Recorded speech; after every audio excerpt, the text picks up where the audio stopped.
Hello and welcome back to the channel. A while back, I started a list about the greatest players in each position over the last decade. So far on this list, I have covered my entire defense, and last week I spoke about the defensive midfield position, and now is the turn for central midfielders. So here are my views on the 5 best central midfielders of the last decade. A La Masia Academy product, Andres Iniesta was already at the top of the game when the decade began, as he was already an integral part of the all-conquering Barcelona team and he was arguably the best midfielder in the world in 2010. While majority of his appearances for Barcelona came before the turn of the decade, he still managed to play for the Blaugrana close to 400 times in the league and Champions League, winning 5 La Liga and Copa del Rey crowns and the Champions League twice in 2011 and 2015. The 131 capped Spaniard also won the World Cup in 2010 as he scored the winner in the final, and he was also crucial to the side that won the European Championship a couple of years later. Just taking a look at his performances and trophies in the last decade and not before that barely does the Spaniard any justice.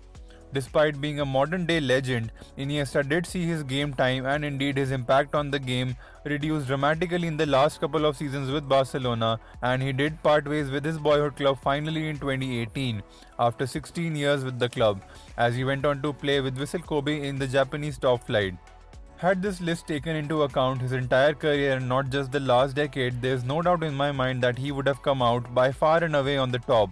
But strictly looking at the last decade, and for my list, he takes the 5th spot. Marco Verratti was with Pescara in the Italian second tier when the decade began, and he moved to the French capital in 2012 for just 10 million euros. He got into the first team pretty much instantly, even at just 19 years of age, and 8 years later he is still one of the first names in the PSG midfield. More than 300 appearances and 20 domestic trophies later, Verratti is just 27 years old and he is arguably approaching his prime years now. Verratti has been a very consistent performer from the center of the park for PSG for almost a decade, and given his relatively young age, he might still be able to do that for at least half a decade more. The only reason he ranks 4th on this list and not higher is because of lack of silverware at the European level or with the national side. I know football is a team sport and it's not fair to judge him based on his achievements, but I still have given team achievement some weightage, and if you see the caliber of players that are about to follow, I'm sure you would agree as well.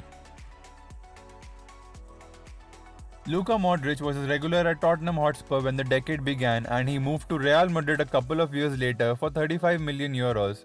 In his 8 years with Real Madrid, he has won 2 La Liga, 1 Copa del Rey and 4 Champions Leagues from 2014 to 2018, as he played a key role in all those triumphs.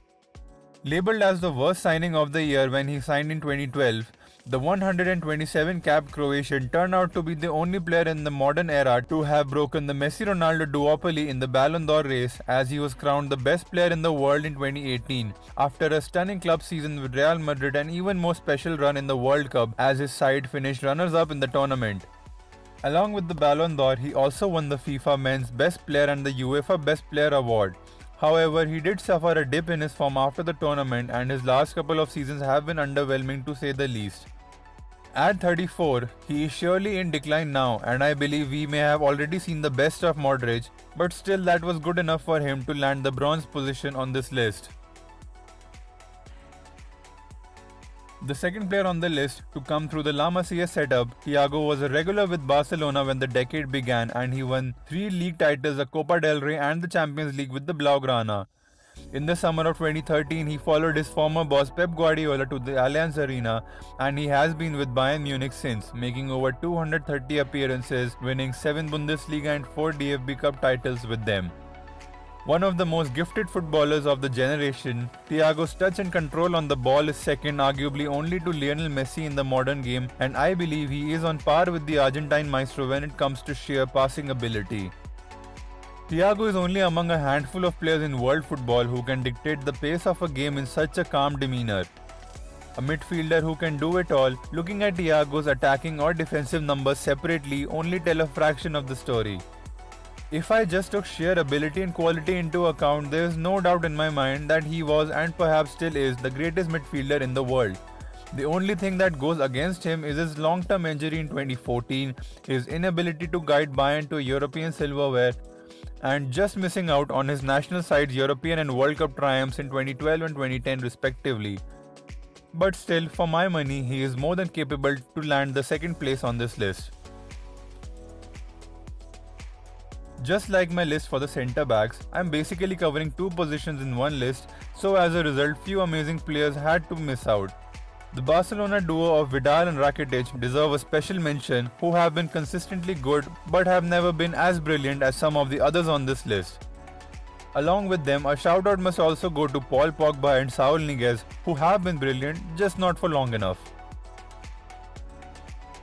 Toni Kroos was just 20 when the decade began and had just come back to Bayern Munich after a successful year-long loan with Bayer Leverkusen. Kroos instantly became a vital part of the Bayern Munich setup as he played in the number 10 position with the German side during his 4 years in Bavaria. He won the treble with Bayern in 2013 and the World Cup with Germany in 2014, as he was instrumental in all the tournaments he participated in. Such were his performances that Real Madrid shelled out 25 million euros for his services following the World Cup, and he has made over 200 appearances with Los Blancos, winning the league title twice in 2017 and 2020 and the Champions League thrice from 2016 to 2018.